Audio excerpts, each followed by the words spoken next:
This is a Moots Vamoots RSL Disc, or in other words, probably the finest road bike you can buy if money is no object. It is beautiful to look at, beautifully made, and if you saw my deconstructed Moots video, linked above if you missed that, you realise how well these frames are made. And made by a company that for the last 30 years has specialised in nothing but titanium, that most rare and exotic of frame materials. And I've been lucky enough to ride it for the last few weeks. Yes, they let me ride this actual bike. So I share my thoughts on this bike, ride quality, handling and performance in the video. But first, the price. Well, if you have to ask, this frame set here costs £6,500. So big money. So that's price dealt with. Let's move it to one side and focus on performance and handling and the stunning details on display with this frame. So let's dive in.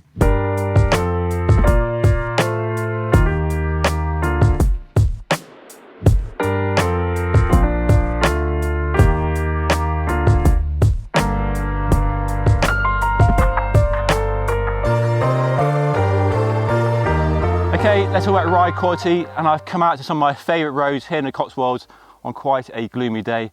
But I've had the bike for the last month or so and I clocked up probably about 1,000 kilometres, so plenty of time in the saddle on this bike to really get to know it. And the ride quality has absolutely blown me away. It is so good. It's not easy finding the right words to describe how this Moots rides, but nice is the one I keep coming back to. It really is a nice bike to ride. I could happily ride it all day long for the rest of my life, and I'll be very happy, to be honest. It's such a nice bike to ride. But I think you probably knew it would be a nice bike to ride from looking at it. So let me dive a little deeper. The model here is the Vamoots RSL Disc, which is the performance model in the company's range. So it leans more towards racy, fast riding with more aggressive geometry and beefed up tube profile to ensure it's a really stiff and responsive ride. There is an endurance version of the Vamoots as well, with more laid back geometry and modified tube profiles to give a slightly smoother ride. But this bike is all about speed and riding fast with great handling, but retaining that unique ride quality that titanium is renowned for. Titanium is notoriously tough to work with, but Moots have been doing this for the last 30 years and their expertise really shows. The weld quality on this frame is absolutely stunning, easily the best I've seen on any metal frame in all my years of bike testing. So the tubing is sourced in the US and it's seamless, and it's a typical, most common 3/2.5 titanium. So that's 3% aluminium and 2.5% vanadium. And they use double pass welding. So basically they go over the welds twice. So more labour time, so more cost, but that ensures more strength according to Moots, and the neatest welds I've ever seen. It really is extremely tidy. Now, every part of the frame, the welds are stunning to look at. Really quite beautifully done. The company offers a wide range of finishes. They've really expanded the range of options in the last few years. And we have here the standard brush finish, which is iconic for Moots, and this new anodized Stanley finish. So they've got a range of anodized finishes, and this pattern is inspired by the carpets in the movie The Shining, starring Jack Nicholson, filmed in a Colorado hotel where this company is based. And there are some really cool options. I'll flash them up on screen now. So plenty of opportunity to customize the frame to suit your taste and style. But I do love the anodized logos. I think that looks absolutely supreme. You've got this nice blend of history and modernity in one clean package. All the cables and the hoses are internally routed and it's really neatly done at the down tube and the dropouts.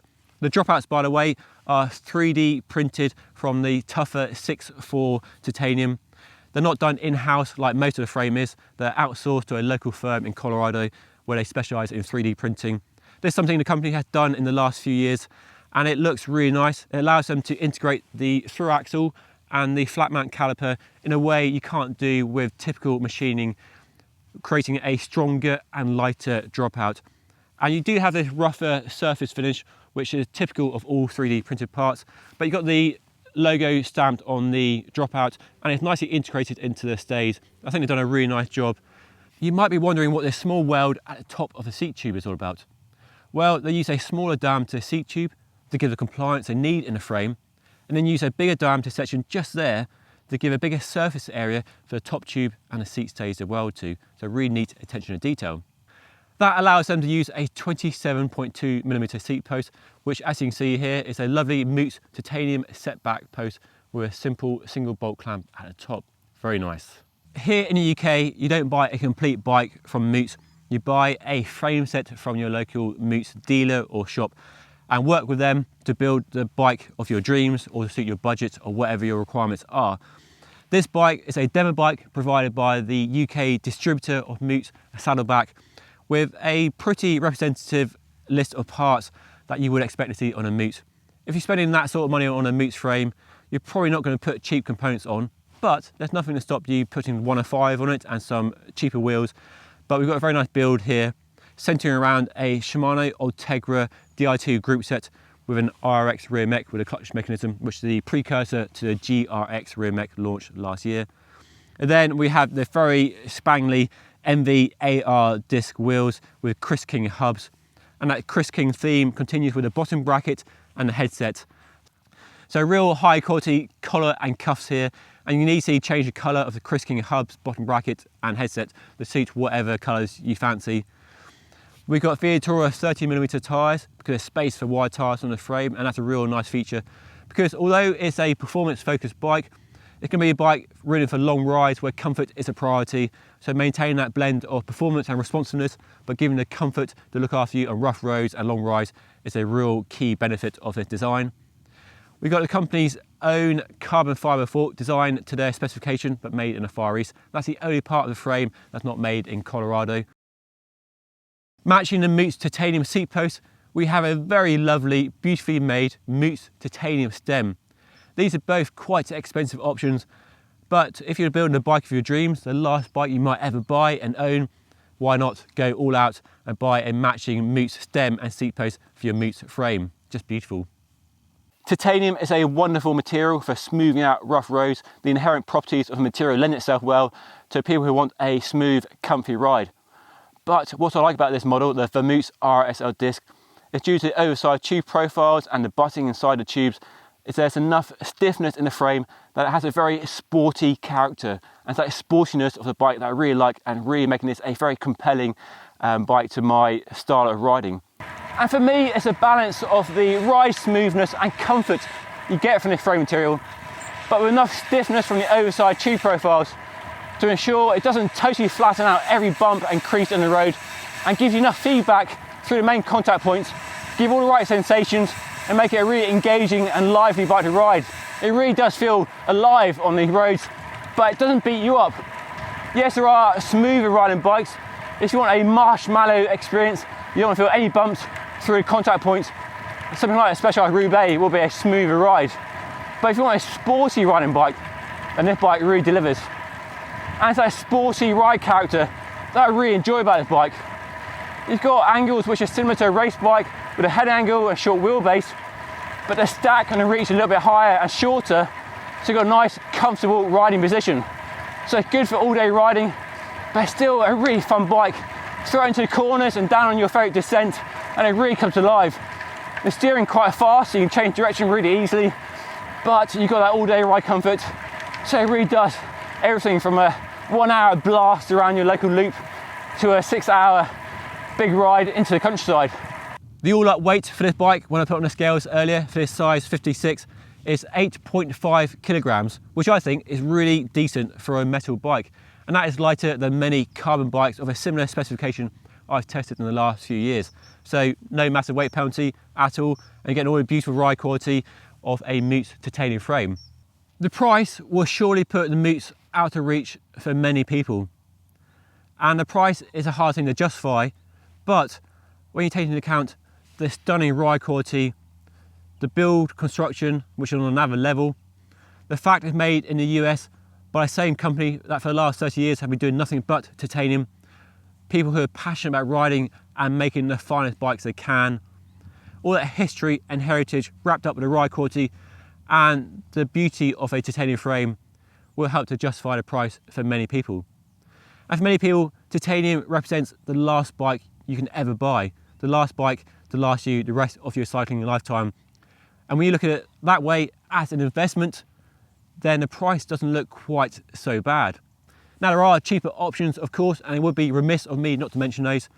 And one that comes to mind is the Mason Aspect, a Italian-made, British-designed titanium frame, also with 3D printed dropouts, that I rode about a year ago. There's a review on another channel. Do a search for that to get my review on that bike.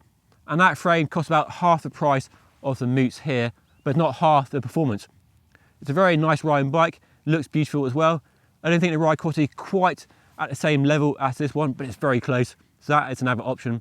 And of course, there are much cheaper options because titanium has become much more accessible in the last few years from many well-known brands like Kinesis, Enigma, Riley, and many others here in the UK. But they all make their frames in the Far East. And there's nothing wrong with that at all. But if you want to know who has made your frame, you want a company that's been specialising in it for the last 30 years and all that passion, heritage and history, if that speaks to you, then the Moots will definitely speak to you and will definitely appeal above those other brands that are offering more competitively priced titanium frames. And how does it compare to a top-end carbon fibre bike? Something like that Specialized Athos perhaps, a top-end Parley, or even a Carnago C64. Yes, this bike definitely is a worthy rival to those top-end carbon bikes and offers a ride quality that's not only as good as, but in some cases better than the best carbon I've ridden. The ride quality really is on a level with the best carbon. It is that good. It's not inferior in any way at all. It might not have the super low weight or the massive stiffness or the latest aerodynamics, but what it lacks compared to a carbon fibre bike in terms of pace and speed, it more than makes up for with stunning ride quality and a beautiful appearance, and that longevity and durability that makes titanium still a very popular option, and why Moots is still held up as a flag bearer for this stunning material. So that's been my review of the Moots Vamoots RSL Disc. Thank you to Saddleback for letting me ride a bike for the last few weeks. It has been a lovely time riding a bike. I will really miss this bike. If I had the money, I'd buy it. It's that simple really. But sadly, I don't have the money to buy a bike, so it's going back. But if you can afford it, you will not be disappointed at all. You can sell all your bikes, get rid of your carbon bikes. This is the only bike you really need. It does everything so well. But what do you think? Let me know in the comment section down below. Is it a thumbs up, thumbs down? I'd love to hear your thoughts on this lovely bike. And that's all for now. Make sure you like the video, enjoy watching it. Hit that subscribe button if you haven't subscribed already for more bike reviews on my channel coming up every week. And I will see you all again next time. Thank you for watching.